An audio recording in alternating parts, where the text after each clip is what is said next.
বিসমিল্লাহির রহমানির রহিম। সম্মানিত সুধী, আসসালামু আলাইকুম। আমি এর আগেও বেশ কয়েকটি প্রতিবেদন দিয়েছি। আমার আজকের যে বিষয়বস্তু তা হচ্ছে বাংলাদেশের নির্বাচন এবং রিফর্ম। এই দুইটা বিষয়ে বর্তমানে আমাদের রাজনীতিবিদ এবং অন্তর্বর্তী সরকারের সাথে খুব তোড়জোড় যাচ্ছে। বিএনপি জোরে সোরে বলতেছে ডিসেম্বরে নির্বাচন দিতে হবে, ওইদিকে জামাত এবং অন্যান্য পার্টি বলতেছে যে রিফর্ম করেন তারপরে নির্বাচন দিবেন। আপনি যে ওয়াদা করছেন ডিসেম্বর থেকে জুন, এর মধ্যে আমরা মেনে নিলাম, কিন্তু বিএনপি কিছুতেই মানতে চাচ্ছে না রিফর্ম। তারা চাচ্ছে যে নির্বাচন ডিসেম্বরে হোক, তাহলে তারা ক্ষমতা যেতে পারবে। আসলে তাদের এই ধারণাটা সম্পূর্ণ ভুল। কারণ ফ্যাসিস্ট সরকার যেই আমাদের যেই সমস্ত জিনিস রেখে গেছে তা দূষিত হয়ে গেছে। আমি বলবো, দেখেন, নির্বাচন কমিশন এটাকে আমাদের রিঅর্গানাইজ করতে হবে, রিফর্ম করতেই হবে, নো ম্যাটার হোয়াট। নির্বাচন কমিশন যেভাবে আগে ভোট নিত এখন সেভাবে ভোট নিতে পারবে না। তদুপরি ভোটার লিস্ট একটা জালিয়াতি হয়েছে, সেটাও ঠিক করতে হবে। তারপরে বিভিন্ন এলাকার ডিমার্কেশন, যে ক্যান্ডিডেট ডিমার্কেশন, কোন এলাকা কত হবে, কত বড় হবে, ছোট হবে, এটা তারা নির্ধারণ করবে। কাজেই আমি যদি বলবো, ভাই সব রাজনীতিবিদরা, আপনারা আমার চেয়ে অনেক বেশি ভালো জানেন এবং বুঝেন, কিন্তু এই সামান্য জিনিসটা বুঝতে পারছেন না কেন? আমি সেটা বুঝতেই পারছি না যে ফ্যাসিস্ট হাসিনা যেভাবে আমাদের দেশের বিভিন্ন ডিপার্টমেন্টগুলোকে নির্বাচন এবং ব্যাংক, ফাইন্যান্সিয়াল এবং দুর্নীতি দমন কমিশনারে রেখে গেছে, সেটা তার কোনো হিসাব নিকাশ নেই। সোজা কথা, তারা এমনভাবে কলুষিত করে গেছে, সেই কলুষিত বিভাগের উপরে রেখে আপনারা নির্বাচন করবেন, এটা তো হইতেই পারে না। আপনারা তো সম্পূর্ণ ভুল ধারণায় অন্ধ হয়ে গেছেন। আপনারা বলতেছেন যেহেতু আওয়ামী লীগ এখন নাই, ফিল্ডে নাই, নির্বাচন ফিল্ডে নাই, আপনারা এখন একচ্ছত্র নির্বাচন করবেন এবং মেজরিটি নিয়ে দিবেন।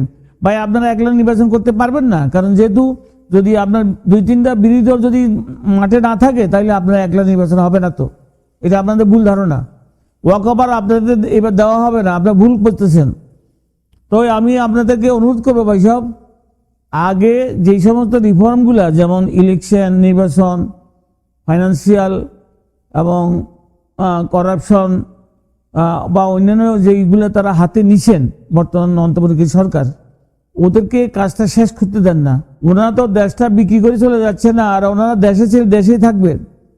ওনারা দেশ বিক্রি করবে না, এরা তো দেশপ্রেমিক মানুষ।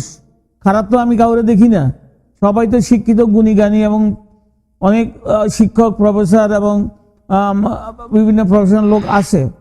কাজে আমার মনে হয় এখন যেভাবে দেশ চলতেছিল, খুব ভালো চলতেছিল এবং সবাই খুশি।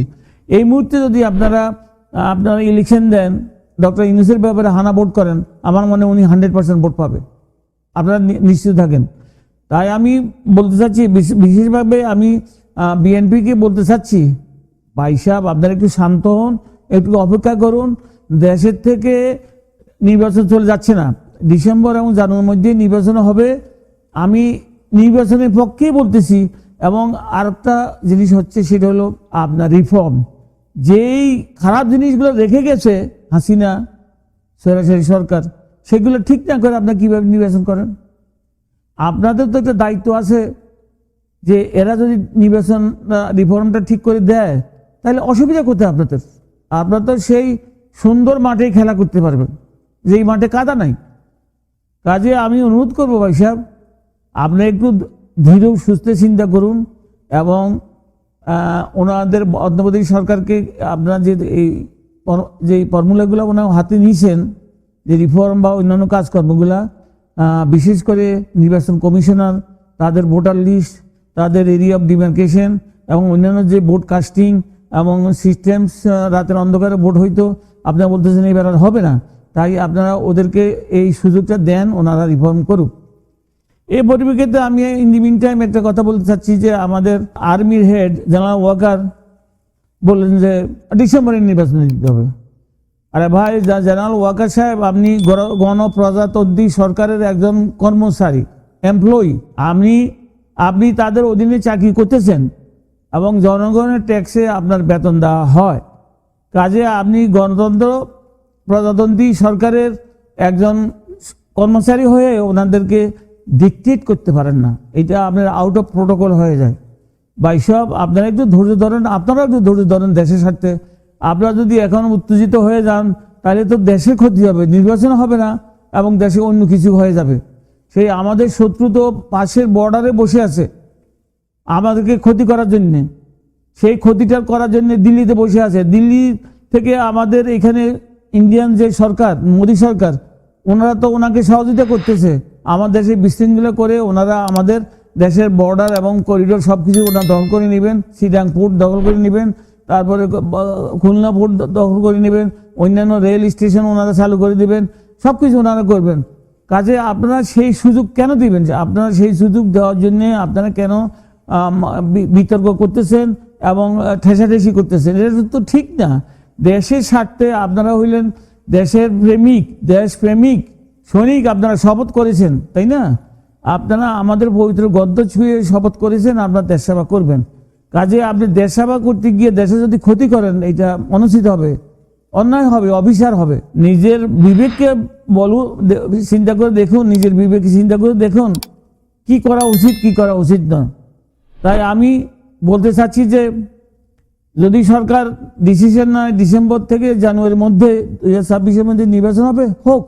এর মধ্যে ওনারা যদি রিফর্মগুলো করতে পারে তাহলে তো খোদার আল্লাহর ফজলে আমি মনে করি খুবই ভালো হবে। কারণ যেই গত 20 বছরে আমরা যা দেখেছি, যে নির্বাচন দেখেছি এবং যেই করাপশন দেখেছি, যে ব্যাংক লুট দেখেছি, আর আমাদের দেখার দরকার নেই। এইটা শুধু এখন সংশোধন করা দরকার, সংশোধন হলো রিফর্ম। এই জন্যে ওনারা বেশ কয়েকজন শিক্ষিত, আমি বলবো পিএইচডি হোল্ডার এবং অভিজ্ঞ আমাদের বিশেষ উপদেষ্টারা আছেন। ওনাদের সহযোগিতা যদি আমাদের জিনিসটা হয় তাহলে অসুবিধা কোথায়? আপনাদের দলের মাঝে তো এরকম পিএইচডি হোল্ডার একজনও নাই, আমি সত্য কথা বলতেছি, আপনাদের মধ্যে নাই।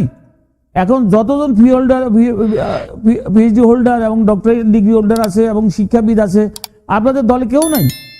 কাজে আপনারা দয়া করে এই সরকারকে আরো কয়টা মাস থেকে রিফর্ম করে নির্বাচন দিয়ে তারা বিদায় নেবেন। তারা তো ক্ষমতা থাকতে চাচ্ছে না। ক্ষমতা থাকতে চাইলেও তাদেরকে মাঠে আসতে হবে, নির্বাচন করতে হবে, তারপর তারা আসবে। তারা তো এখন তার বিপ্লব হচ্ছে না আমাদের দেশে। বিপ্লব তো হয়ে গেছে, জুলাই বিপ্লব। সেই বিপ্লবের মাধ্যমে ওনার ক্ষমতা আসছে। ওনাদেরকে তো ওনারা জোর করে ক্ষমতা ঢুকে নেই, ওরা আর্মি কুপু করি ঢুকে নেই, ওনারা মার্শাল দিয়ে ঢুকে নেয়। ওনাদেরকে ডেকে আনছে, ডেকে আনি অনুরোধ করে বসাইছে। কাজে আপনারা ওনাদেরকে হ্যাস্ত করবেন না, ওনাদেরকে একটু সুযোগ দেন। ওনারা সবাই জ্ঞানী গুণী আছেন, ভাই আমাদের দেশের ভালোর জন্য, ওনারা দেশের সন্তান, দেশের ভালোর জন্যই করবেন, ওনার দেশের ক্ষতি হোক এটা করবেন না। আর আমরা ইন্ডিয়ার পদতলে যেতে চাই না, এটা আপনাদেরকে বারবার বলতেছি ভাই সাহেব। আমরা ইন্ডিয়ার যে কর্তৃত্ববাদ, আর আমাদের উপর যে সব কর্তৃত্ব বা আমাদের সীমানা নিয়ে যারা যা করতেছে তা তো অসম্ভবভাবে খারাপ করতেছে তারা। তো এই কাজে আমি অনুরোধ করব, আমাদের মধ্যে গন্ডগোল এবং আমাদের যে সেনাবাহিনী আছে তারা এখন যদি আমাদের সিভিল গভর্নমেন্টের উপরে ওনারা জাম করতে চায় তাহলে উচিত হবে না। কারণ ওনারা সৈনিক আছেন, দেশ রক্ষার কাজে নিয়োজিত আছেন, দেশ রক্ষা করবেন। কিন্তু সরকার রক্ষা করার ওনাদের দায়িত্ব নয়, বা সরকার কি করবে না করবে ওনাদের ডিক্টেট করা উচিত নয়।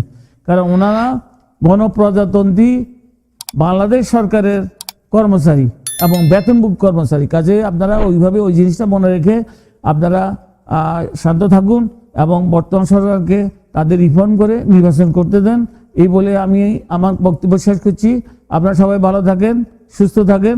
আসসালামু আলাইকুম।